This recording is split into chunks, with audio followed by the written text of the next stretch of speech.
Nazreen, to continue our discussion on U.S. foreign policy with regards to Pakistan and Afghanistan, we now have Malou Innocent. Malou Innocent is the other scholar that focuses on this area. She is also Mr. Carpenter's co-author of this report, Escaping the Graveyard of Empires, a Strategy to Exit Afghanistan. Malou, thanks for being with us. Thank you for having me. President Obama has said that the U.S. Will prevent al-Qaeda from gaining any safe havens in Afghanistan or Pakistan. Many of his advisors, including Mr. Rydell, have suggested pretty much the same. So I guess it sounds like the U.S. believes that a military presence in Afghanistan should continue. Is the President and are his advisors correct in your opinion? I think the notion that we must remain in Afghanistan to counter al-Qaeda is based on a false assumption. We must keep in mind that the 9/11 attacks were plotted and trained and prepared for in hotels in Spain, in hotel rooms in Germany, in flight schools in the United States. We must consider that al-Qaeda is a global network, decentralized cells that are in many countries, including Pakistan, Somalia, Yemen, Philippines, and no one's proposing sending 60,000 U.S. troops to the Philippines or to Yemen, or to Somalia. So the notion that the United States must have a forward deployed military presence in Afghanistan for decades on end is the wrong assumption. So if the U.S. were to leave, the Taliban would potentially take over. At least this is what we're being told. How do you feel about that?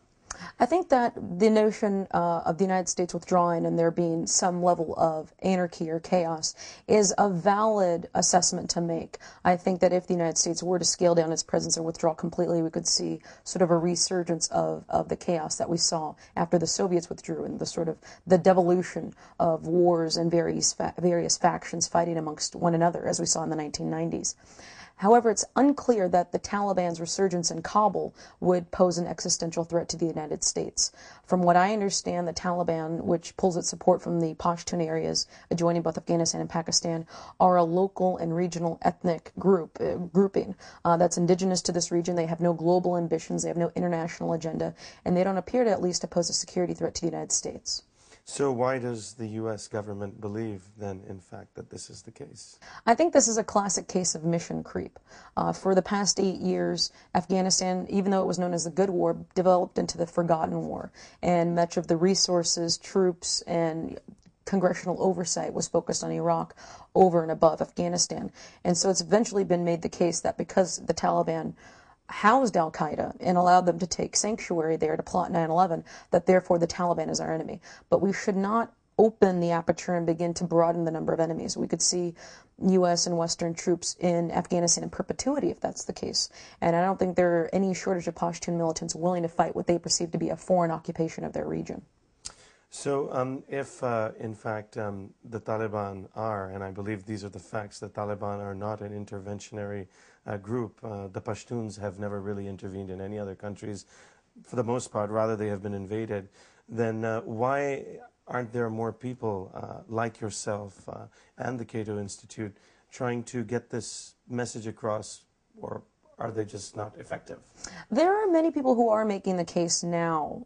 It's slow, but it is coming. It's bubbling up to the surface. Washington Post columnist George Will wrote a piece on why we should exit Afghanistan and scale down our presence.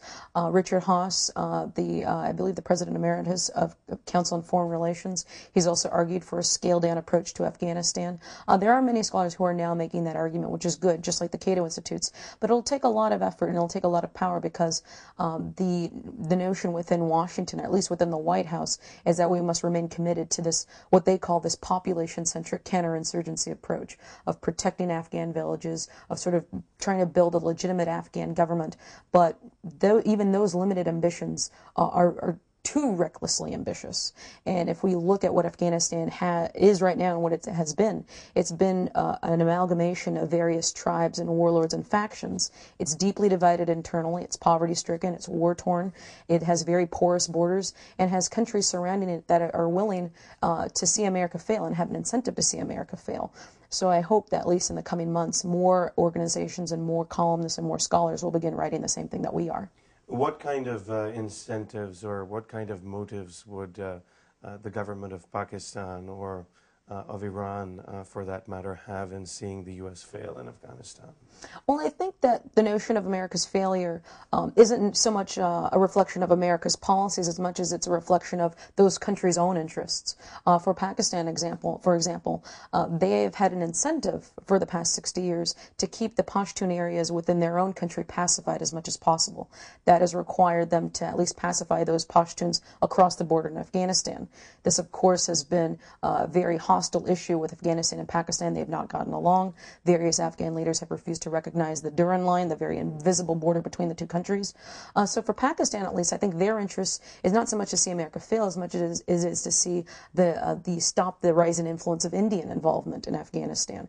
That's a valid concern for the Pakistanis, of course, but I think that doesn't really figure into America's foreign policy as much. And it should, because the sort of problems with Pakistan and India and Afghanistan, those don't require military tools. They require political tools and diplomacy. If you try and broaden the number of tools that we're using, it would require not 40,000 U.S. troops, but behind-the-scenes negotiation at a table. And I think that hopefully any sort of incentives that we can offer to the Pakistanis, to the Iranians, or to the Russians will be to the benefit of U.S. interests as well. So do you think that the U.S. government realizes that there must be a much more regional participation in resolving the issues facing Afghanistan? I think more so now with the current administration than with the previous administration. President Bush was willing to give President Hamid Karzai a pass on almost everything. They had weekly video conferences. It was very much a very friendly dialogue between the two countries, and that sort of overshadowed the systemic problems that we saw with the Afghan government as far as mismanagement and corruption and ineptitude. And so now with the Obama administration, I think the new leaders are willing to push Afghanistan more to tackle the corruption issue, and are also putting a little more pressure and offering a little more carrots to Pakistan as well. But I always say, regardless of aid packages to Pakistan or to Afghanistan or to any country for that matter, unless these countries are willing to make a significant shift in their policies, no amount of aid will change policy at all.